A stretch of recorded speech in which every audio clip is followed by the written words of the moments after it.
शिर्डीमध्ये जो काही खून झाला त्याच्यानंतर पूर्ण वातावरण जे आहे ढवळून निघते काय नेमकं निर्णय होत आहे गोरगरिबांच्या बाजूने भाषण असतं.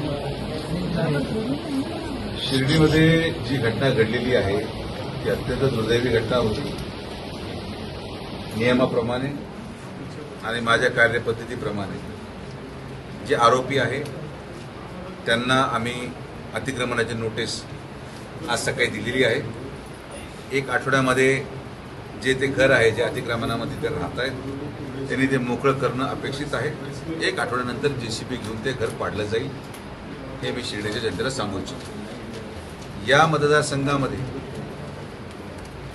सगळ्यांनी व्यवसाय करायचा असेल तर शांततेत आणि नियमात करावं लागेल. ती घटना घडल्यापासून शिर्डी ग्रामस्थांच्या आग्रहाखातीर सगळ्या प्रकारचा व्यवसाय हा बंद करण्यात आलेला आहे. आज सगळ्या नगरसेवकांची मीटिंग झालेली आहे. शिर्डी ग्रामस्थांमध्ये आमच्या संघटनेचे जे सगळे प्रमुख लोक आहेत दुर्दैवाने ते आज येऊ शकले नाहीत, किंवा त्यांना निरोप नाही मिळाला. 2 दिवसानंतर सगळे ग्रामस्थ एकत्रित बसून माझं नेहमी म्हणणं आहे की एका गुन्हेगाराची शिक्षा दुसऱ्याला देता कामा नये. एक नियमावली आता नव्याने आपण बनवणार आहोत.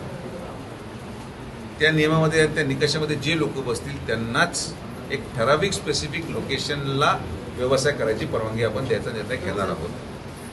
नियमावली काय असेल हे ग्रामस्थांनी ठरवायचं आहे. कोणत्या प्रकारचं साहित्य विकू शकतात याच्यावर पण निर्बंध घालण्यात येणार आहेत. तर साहित्य काय विकलं जाऊ शकतं हे आम्ही ठरवणार. कोणत्या लोकेशनला विकलं जाणार हे पण नगरपंचायत ठरवणार. कोण विकू शकतं हे पण नगरपंचायत ठरवणार. आणि मी तुम्हाला स्पष्ट सांगतो की यापुढे मंदिराच्या 4ही बाजूच्या परिसरामध्ये कुठल्याही प्रकारे कोणालाही कुठलीही गोष्ट विकायला परवानगी दिली जाणार नाही. हॉकर झोन हे एस्टॅब्लिश केले जातील आणि हॉकर झोन एस्टॅब्लिश करून तिथंच त्या भागाव्यतिरिक्त कुणीही कुठेही व्यवसाय करताना आढळल्यास त्याच्यावर कारवाई केली जाईल. मात्र नियमावली ठरवायचा अधिकार हा सगळ्या ग्रामस्थांचा आहे.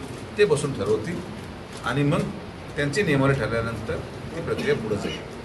नामदार साहेबांच्या तुमच्या आदेशानंतर जे काही फुल दुकानं आहेत तिथं अशा प्रकारचा लुटीचा प्रकार जो होतो किंवा भाविकांना लुटलं जातं हे दुकानं सील होताना पाहायला मिळत आहे. पण हे थांबत नाही, हे चालूच आहे सारखं. एक गोष्ट लक्षात घ्या की आता प्रशासन म्हणून जेवढं आम्ही करू शकलो, पालकमंत्री म्हणून, आमदार म्हणून आणि नगरपंचायत म्हणून, आमच्या मानवीय दृष्टिकोनाच्या आता ज्या मर्यादा आहेत त्या संपल्या नाही.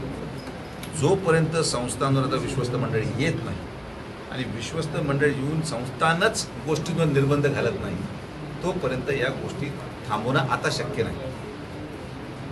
कारण की संस्थान जर हे ठरवू शकतं की मंदिरामध्ये प्रत्येक गेटमधून कोणत्या प्रकारची गोष्ट आतमध्ये यायला परवानगी आहे, कोणत्या टाईपची शॉल आहे, तर संस्थांनी हा निर्णय घेतला की आम्ही फक्त याच प्रकारची शॉल स्वीकारणार, याच प्रकारचं फूल स्वीकारणार, याच प्रकारचा प्रसाद स्वीकारणार, तर बाकी दुकानांमध्ये ऑटोमॅटिकली दुसरी कुठलीही गोष्ट विकली जाऊ शकणार नाही.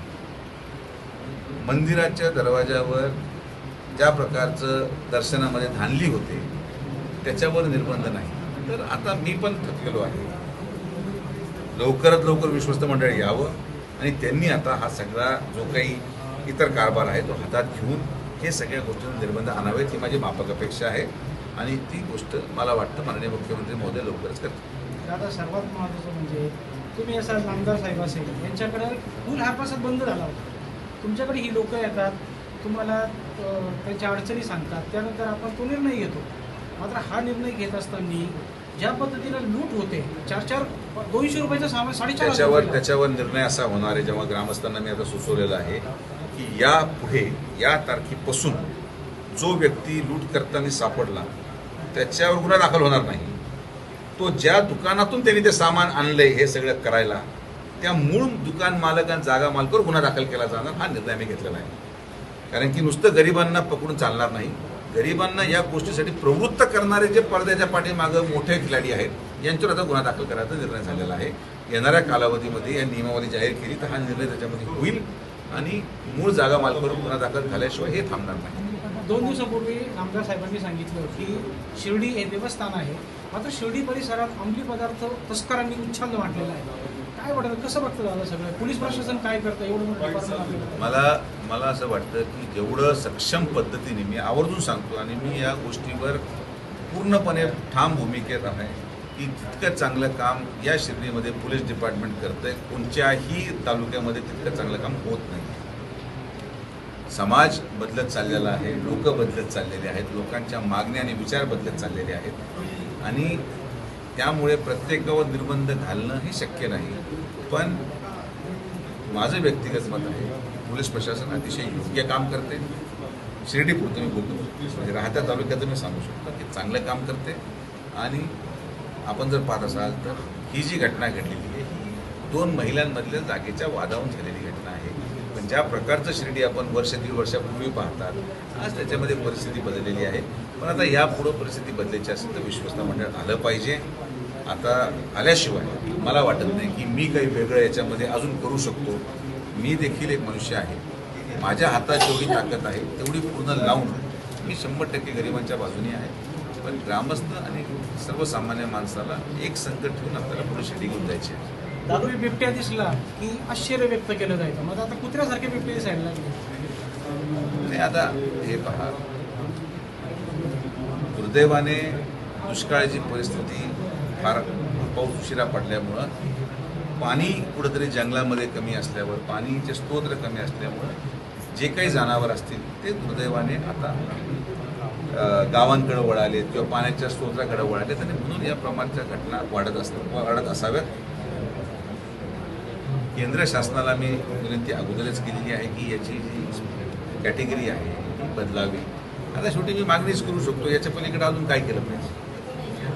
तर आपला प्रयत्न आहे. आपण मागच्या जिल्हा नियोजनमधून माननीय पालकमंत्री महोदयांनी फॉरेस्ट डिपार्टमेंटला 7 कोटी रुपयाचं साहित्य दिलं, ट्रँक्युलायझर गन दिल्या, इन्फ्रारेड कॅमेरा दिले.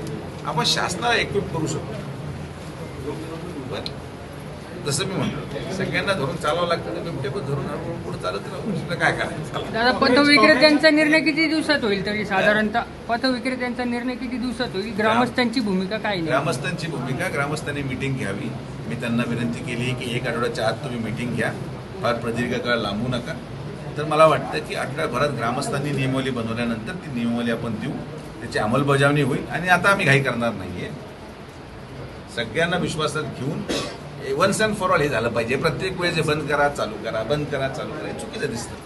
तर ग्रामस्थांचा जो विश्वास आहे, ग्रामस्थांचा विश्वास आपण जिंकला पाहिजे आणि ग्रामस्थांच्या अनुषंगाच पुढे निर्णय होईल. ज्या जनता पार्टीचं आंदोलन झालं, धर्मेंद्र प्रधानचा राजीनामा झाला, त्यानंतर एक जल्लोष पाहायला मिळाला. एक भारतीय जनता पार्टीचे उपाध्यक्ष म्हणून तुम्ही कसं बघता दादा या सगळ्यांकडे? नाही, जे आंदोलन झालेलं आहे ते विद्यार्थ्यांसाठी होतं. आदरणीय प्रधानमंत्री नरेंद्र मोदींनी देखील संवेदनशीलता दाखवत युवक हा देशाचं भविष्य आहे या भावनेतून आपल्या मंत्र्यांना राजीनामा द्यायला लावला आणि तो राजीनामा दिला गेला. बाकीच्या ज्या गोष्टी तिथं घडल्या त्याचे प्रत्येकाच्या 2 बाजू आहेत, त्यावर मी भाष्य करणं चुकीचं राहील. मात्र मला एक गोष्ट निश्चित वाईट वाटते की आंदोलन करणं हा सगळ्यांचा अधिकार आहे. आंदोलन केलं पाहिजे, आपल्या हक्कासाठी केलं पाहिजे. मात्र देशाच्या प्रधानमंत्री जे 12 वर्ष देशाची सेवा करतायत त्यांना आई बहिणीच्या नावाने शिव्या देणं, अपशब्द वापरणं हे जरा बाकीच्या ज्या गोष्टी तिथं घडल्या त्याचे प्रत्येकाच्या 2 बाजू आहेत, त्यावर मी भाष्य करणं चुकीचं राहील. मात्र मला एक गोष्ट निश्चित वाईट वाटते की आंदोलन करणं हा सगळ्यांचा अधिकार आहे. आंदोलन केलं पाहिजे, आपल्या हक्कासाठी केलं पाहिजे. मात्र देशाच्या प्रधानमंत्री जे 12 वर्ष देशाची सेवा करतायत त्यांना आई बहिणीच्या नावाने शिव्या देणं, अपशब्द वापरणं हे जरा अतिरेक किंवा अति झालं.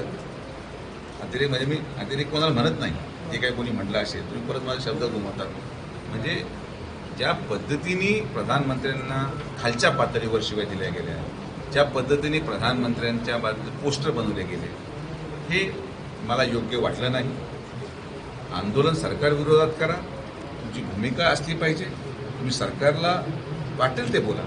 व्यक्तिगत एखाद्या व्यक्तीचं आई आज या धर्तीवर नाही, तिच्याबद्दल अपशब्द वापर हे लोकतांत्रिक प्रक्रियेसाठी घातक आहे. हे घातक आहे. 12 वर्ष आज देश चालवणारा माणूस, त्यांनी रात्रंदिवस मेहनत केली. तुम्ही त्याच्या विरोधात बोला, ठीक आहे, त्यांचं सरकारची भूमिका तुम्हाला पटली नसेल, सरकारचे मुद्दे पटले नसतील, आम्ही मान्य करतो की नीट लीक होत होतं, चुकीचं होत होतं, योग्य तो निर्णय झाला आणि आता सरकार पुढं ते टाळेल. पण अशा प्रकारे आपल्या देशाचं नेतृत्व करणाऱ्या माणसाला खालच्या पातळीवर कोणी बोट दाखवत आहे, हे या गोष्टीचा मी आवर्जून निषेध करतो की हे नव्हतं झालं पाहिजे.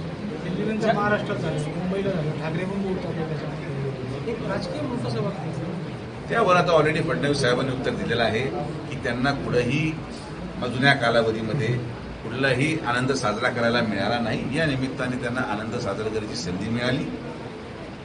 ते आपण म्हणतो ना की लग्न दुसरं होतं आणि हे बराती म्हणून तिथं पोहोचले, तर करू शकते. आता त्याला काही करू शकत नाही.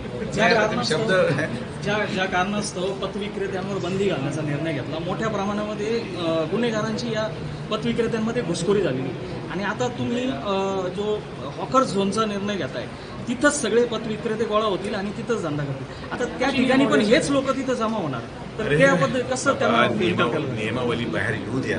तुम्हाला जे तुमच्या भावना आहेत त्याच माझ्या भावना आहेत. तुम्ही पत्रकार आहेत, ग्रामस्थ पण आहात. जेवढी काळजी तुम्हाला तुमच्या परिवाराची, त्यापेक्षा जास्त काळजी मला तुमच्या परिवाराची आहे. तर जे नियमावली बनेल हे पूर्णपणे वॉटर टाईट राहणार आणि तुम्हालाही माहिती आहे की आज महाराष्ट्रामध्ये किंवा जिल्ह्यामध्ये गुन्हेगार प्रवृत्तीच्या लोकांविरोधात बोलणारा मी कदाचित एकमेव लोकप्रतिनिधी जेवढं ओपनली कारवाई करतोय. कारण की आपण ना त्यांच्या हप्त्याला बळी पडलेलो आहे ना आपण कोणाला घाबरतो. जनता ही सर्वोपरी आहे, जनतेसाठी आपण काम करतो. तुम्हाला आलेल्या नियमावलीमध्ये कुठल्याही प्रकारे गुन्हेगारीला यामध्ये वाव मिळेल अशा प्रकारे तुम्हाला कुठलाही नियम दिसणार नाही. थँक्यू.